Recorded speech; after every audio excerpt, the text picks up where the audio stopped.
Nagtamad ako ng munggo kasi gusto kong mag-ulam for lunch ko ito guys. Kaya yan, 1 cup lang ito kasi ako lang naman ang kakain. So magmukbang ako mamayang lunch time. So babad ko muna to guys para mamaya hindi na siya mahirap pakuluan.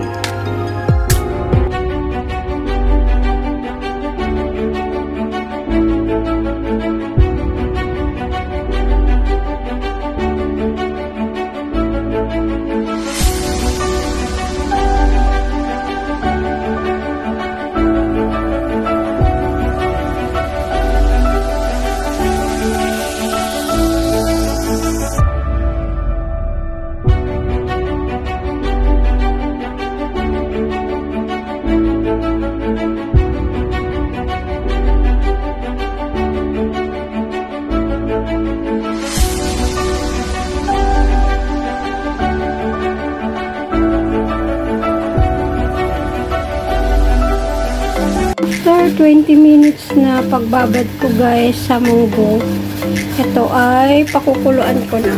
Ayan, ready na yung tubig. Kaya ilalagay ko na yung munggo na binabad ko kanina.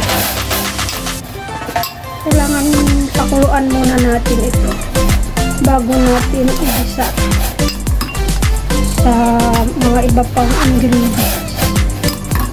So, ayan, pakukuluan ko to ng 1 hour. Hopefully na malambot na siya at ready nang maigisa. So, ito ang simple recipe ko guys. For lunch ko to. Ako lang naman ang kakain. Kasi wala akong nilulutuan ngayon. Sarili ko lang. Gawa ng nasa hospital ulit si Amo. Ewan ko kung kailan makalabas. On and off na siya sa hospital guys. Nalulungkot ako sa lagi na nakakonfine ni Amo. Pero wala akong magagawa. Hindi pag-pray na lang siya. Na hopefully ay dugtungan pa ng Panginoon ang kanyang lakas. Though parang nakakalungkot bit kasi, pero malala kasi yung sakit niya guys. Hopefully God will give her strength na labanan ang kanyang sakit. So heto ang lunch ko today. So guys, magluluto na ako. Ito yung pinakuluan ko kanina na munggo, kamatis, karne ng baboy, ampalaya, yung bawang at saka sibuyas. So start ko na guys. Hindi ko na ipapakita yung seasoning at hindi ko na rin ipakita yung pag-prepare ko ng mga ingredients gawa ng biglang dumating yung anak ni Amo. Kaya samahan niyo ako guys na magluto ng aking pananghalian. Late lunch na actually. So ayan ang mga simpleng ingredients ng aking iluluto na pananghalian ko. Matagal na akong hindi nag-ulam ng munggo. Kaya I'm taking this chance na wala akong kasama dito sa bahay kundi si Lolo lamang. Kaya ayan, time to cook. Samahan ninyo ako guys. So ayan guys, isa na ako.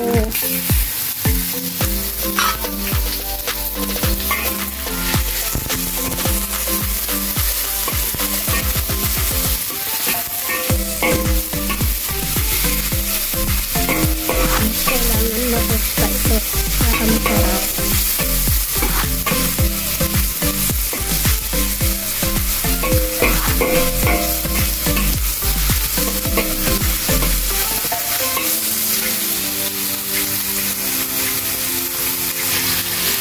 Stir-fry lang natin hanggang sa ma-toast yung karne. Yung hindi naman siya toast na toast.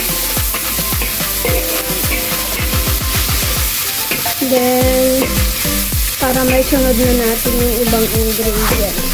Kasi pakukuluan pa naman to. Kaso lang gusto kong medyo toast yung karne guys. Kaya yan.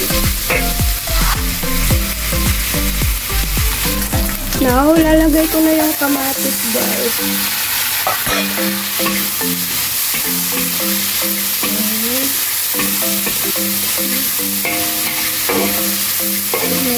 Ano na. Hirap mag-video talaga. Para-paraan lang. Ayan. Hanggang sa malambot na yung kamatis. Then, natin ilagay yung palaya. Kasi luto naman na yung karne ng baboy at saka yung munggo. Kaya, ayan.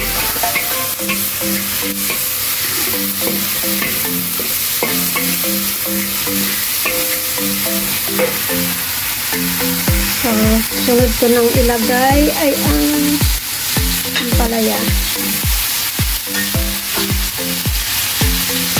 Diba?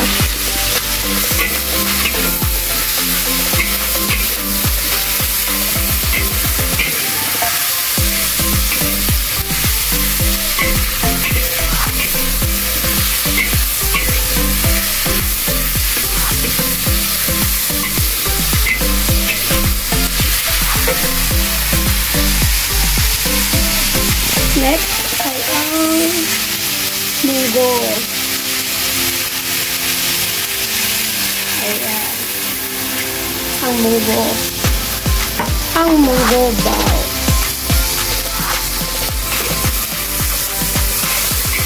Yung isang cup ng munggo ay isang malaking bowl na yata yung kinalabasan. So, ayan. Lutuin ko na to guys hanggang sa ma-well cook na yung mga ingredients na pinaghalo-halo ko bago ko timplahin. So, ayan. Papakita ko sa inyo ang magiging result. Thank you. So, eto na guys yung ampalaya ay munggo natin, I should say. Ayan. Almost done na. Pinapalambot ko lang ng konti yung karne kasi hindi po manguya guys kung hindi malambot. So, ayan. Ang ganda ng kulo. Saka ang ganda ng kulay niya. Tinimpla ko na rin yan. Tama na yung lasa. Pinapakuluan ko lang yung karne niya para medyo lumambot ng konti. So, ayan ang ulam ko. O, diba? Para-paraan lang guys. Kasi mag-isa lang ako ngayon. Si Lolo tulog at saka hindi naman kumakain ng lunch si Lolo sa bahay. Kaya, ayan. So, ayan ang simpleng ulam ko today. So, ayan guys. Luto na siya. At ako'y kakain na. Ito ang simpleng lunch ko guys. Ayan, pagkain Pinoy. Munggo. Munggo. Ayan, kumukulo-kulo pa. Pero patay na yung apoy niyan, guys. So, ayan, ang aking simpleng ulam for today. Ayan. So, kakain na ako, guys. Sasandok na ako ng pagkain ko. Kasi late lunch na to. Ayan. Kainan na, guys. Ayan, ang aking pagkain. Oo, diba? Para-paraan lang, para makakain din ng pagkain Pinoy. So, ayan. Hindi ko na ipapakita sa inyo, guys, ang pagkain ko. Kasi, ang init. Ako'y naaalibad ba rin. Sobrang init. Kahit naka-electric fan ay sobrang init pa rin. So, ayan. Come on, come all. Thank you guys sa pagsama ninyo sa walang kwentang vlog ko. Walang kwenta talaga. Ayan. Oh, diba? Ang munggo bao. Diba? Charap.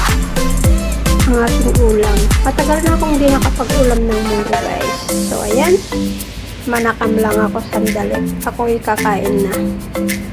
Oo, diba? So, thank you very much guys sa inyong walang sawang panunood sa aking mga munting vlog. Munting video. Kasi alam ko minsan walang katuturan yung mga video. But I'm happy na ipakita sa inyo ang minsan mga activities ko. Diba? Oh. So, thank you guys. God bless you all in return. Lord, sa blessing na binigay mo sa akin.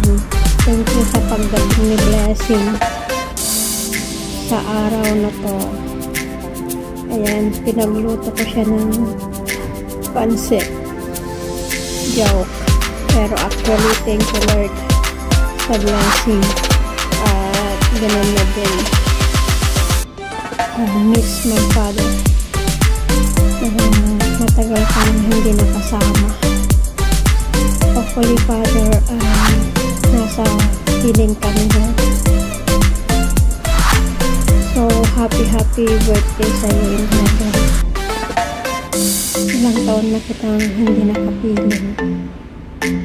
Pero, I'm hoping na masaya ka na dyan sa piling ni Lord.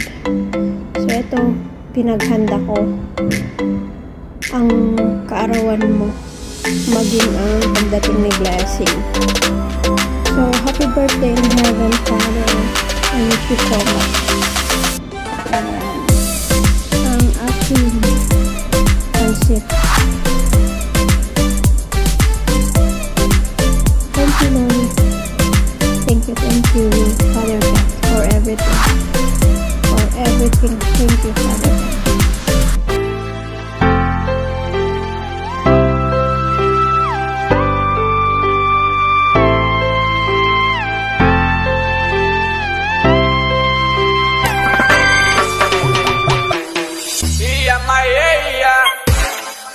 Wow.